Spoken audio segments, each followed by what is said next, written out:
Hello everyone, welcome back to my channel. तो मेरे आज के विचार का जो आज का टॉपिक है वो ये है कि हमें अपने आप से रिश्ते को कैसे सच्चाई से और ईमानदारी से निश्चल भाव से निभाना चाहिए, जिससे हमारा रिश्ता बहुत ही अच्छा मधुर रहे जिंदगी भर। So stay tune with my segment. Let's get started.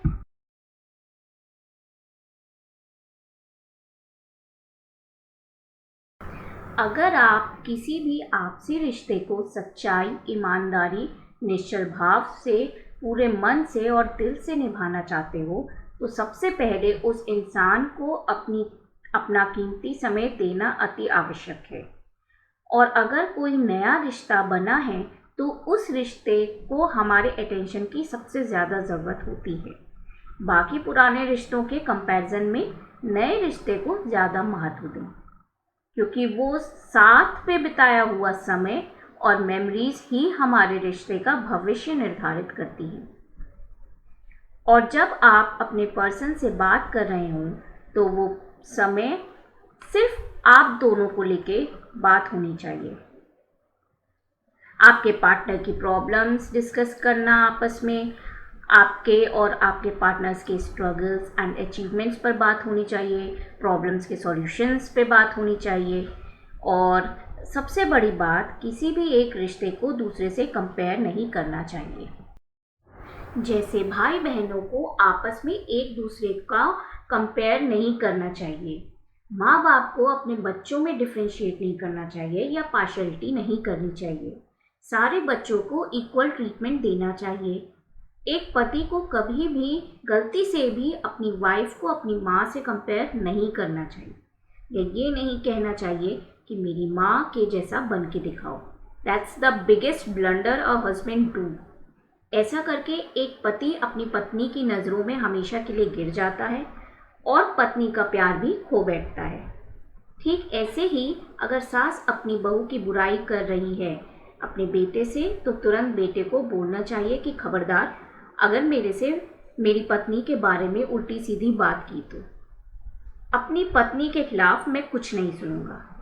एक लड़का अगर रिश्ते के स्टार्टिंग में ही स्टैंड ले लेता है तो आगे चल के घरेलू लड़ाई झगड़ा और किचन पॉलिटिक्स नहीं होता है घर में। दुनिया का हर रिश्ता वैल्यूएबल होता है, तो हमेशा हर रिश्ते में एक इंसान को बताते रहना चाहिए दूसरे इंसान को कि वो हमारे लिए क्यों इम्पोर्टेंट है।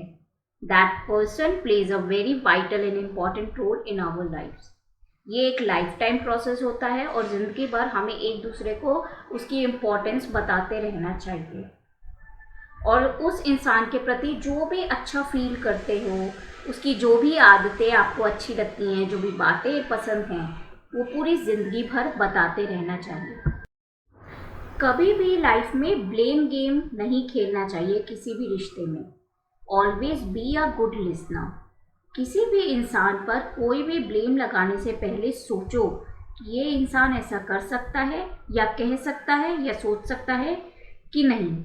साथ में रहते रहते हर इंसान के बिहेवियर से हम बखूबी वाकिफ़ होते हैं, तो हमें खुद से क्वेश्चन करना है कि क्या ये ऐसा कर सकता है।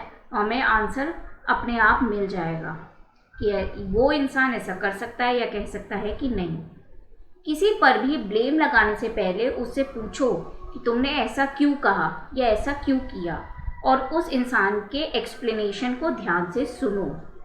हर इंसान के पास अपने किए हुए कार्यों के लिए और अपने कहे हुए वर्ड्स के लिए कुछ ना कुछ एक्सप्लेनेशन ज़रूर होता है। जो इंसान सही होता है और सच्चा होता है, उसके पास छुपाने के लिए कुछ नहीं होता है।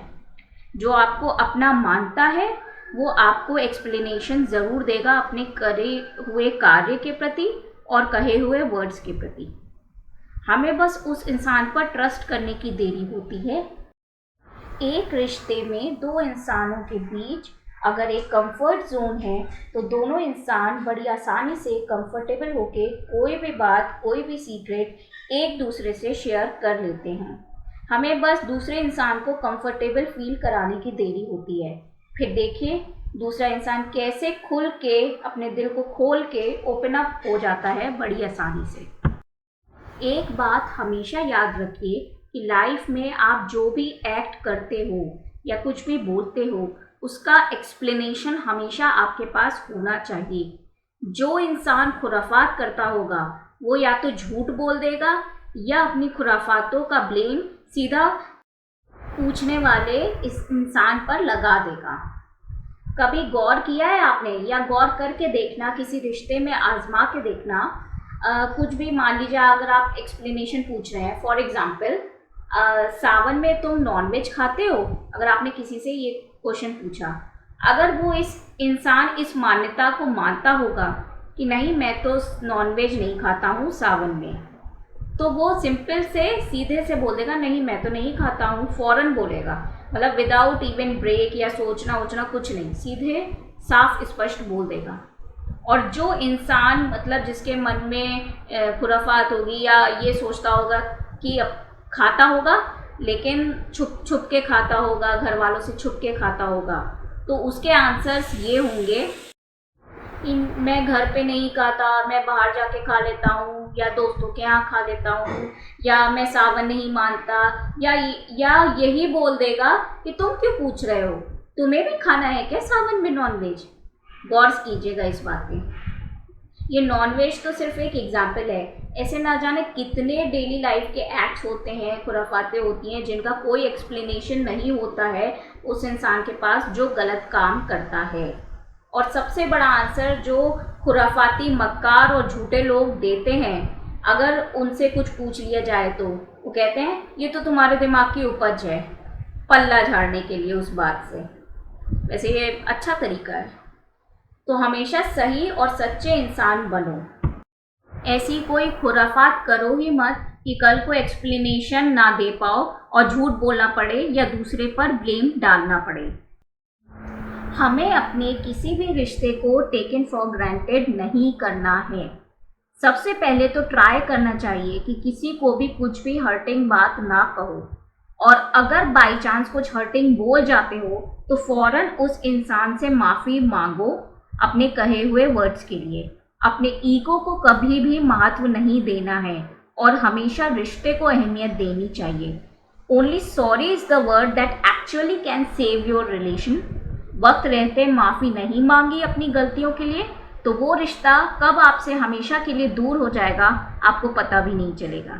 चाहे दुनिया का कोई भी रिश्ता क्यों ना हो, ऐसा होता ज़रूर है, चाहे कोई आपसे कहे या ना कहे, पर दिल में अपने ग्रजेस रख के सालों साल जीता है। अपने रिश्ते को मधुर रखना है तो अपनी मिस्टेक्स के लिए तुरंत सॉरी बोलो और starts appreciating good things about each other.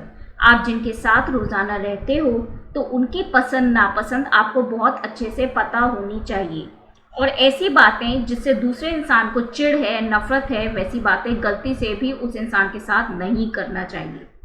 ये कुछ बातें हैं जिन्हें हम याद रख लें और अपने जीवन में अप्लाई कर लें तो हमारा हर रिश्ता मधुर रहेगा, फलेगा फूलेगा, खूबसूरत रहेगा। तो ये था मेरा आज का विचार का सेगमेंट। कैसा लगा आपको प्लीज़ कमेंट सेक्शन में मुझे बताइएगा। मेरी वीडियो को लाइक कीजिए अगर ये वीडियो आपको पसंद आई है तो। अभी तक मेरा चैनल सब्सक्राइब नहीं किया है तो प्लीज़ मेरे चैनल को सब्सक्राइब कर लीजिए, बेल आइकन को प्रेस कर लीजिए ताकि आगे की वीडियोस और ब्लॉग्स के लिए आपको नोटिफिकेशन मिलता रहे। Thank you.